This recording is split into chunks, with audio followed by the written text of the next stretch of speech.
tous et bienvenue dans ce nouveau tutoriel. Aujourd'hui ce sera un tutoriel un peu spécial.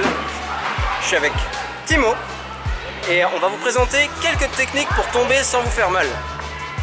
Salut Aurel. Tu dis un truc en français? Oui, baguette. Oui, baguette. Pourquoi tout le monde dit des trucs pourris à chaque fois en français? Parce que je vois beaucoup de jeunes qui savent pas tomber en fait, ils se font à chaque fois trop mal et ça me fait un peu de la peine. Du coup on va vous montrer quelques techniques pour tomber sans vous faire mal. C'est parti. Let's go.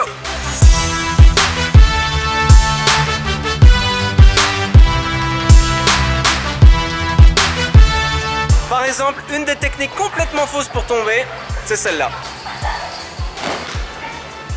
Vous rigolez, mais ça arrive bien plus souvent qu'on le pense. Alors il y a deux solutions vraiment globales pour tomber. C'est soit on tombe et on court, ou on roule par terre.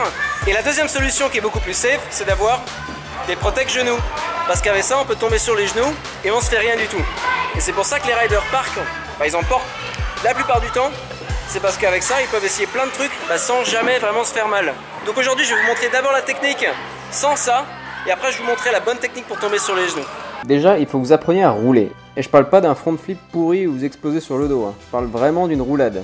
Une fois que vous avez appris la roulade, essayez de la refaire peut-être en partant d'un rebord ou ensuite en flat. Une fois que vous avez bien le mouvement, essayez de vous mettre en hauteur, peut-être sur l'herbe ou ici dans une salle de gym, et sautez et faites une roulade. Ça va vous apprendre à tomber et ensuite rouler.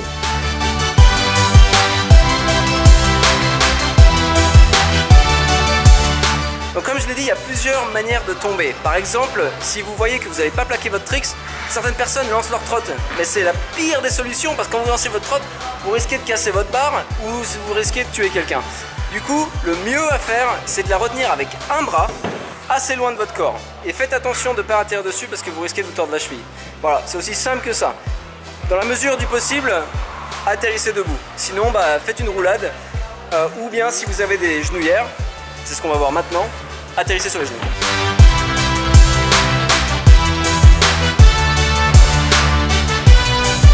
Alors, atterrir sur les genoux pour quelqu'un qui ne le fait jamais, c'est un réflexe à prendre. C'est difficile au début parce qu'on a toujours tendance à tomber sur le côté ou alors à faire des roulades. Après, il y a les protège-genoux en mousse que moi j'utilise beaucoup, que je peux mettre sous le pantalon.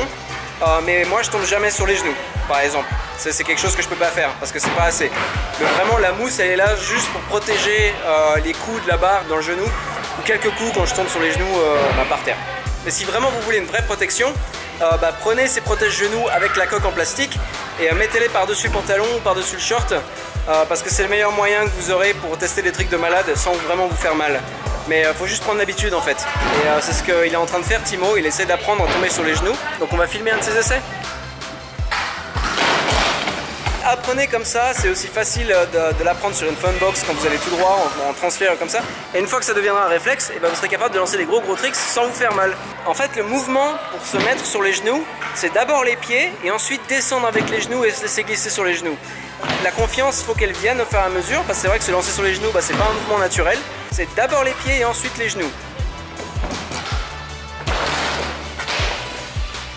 Après, il y a quelques cas que si vous essayez de retenir la chute, par exemple en tendant les jambes, comme moi je l'ai fait quand je me suis cassé le genou, c'est le pire que vous puissiez faire parce que justement vous crispez tous les muscles à la place d'accepter le choc. Et quand vous faites ça, les muscles deviennent rigides, ils n'ont plus du tout de torsion et c'est là que vous risquez de vous faire des méga entorses, de vous casser la jambe, etc., etc. Du coup, quand vous tombez, il faut relativement être mou, un minimum solide pour pouvoir rouler sans trop vous faire mal. Mais si vous essayez de retenir la chute complètement, si vous êtes trop rigide, c'est là que vous risquez d'avoir vraiment de mauvaises blessures. Donc voilà, là vous savez les bases pour tomber en trotte.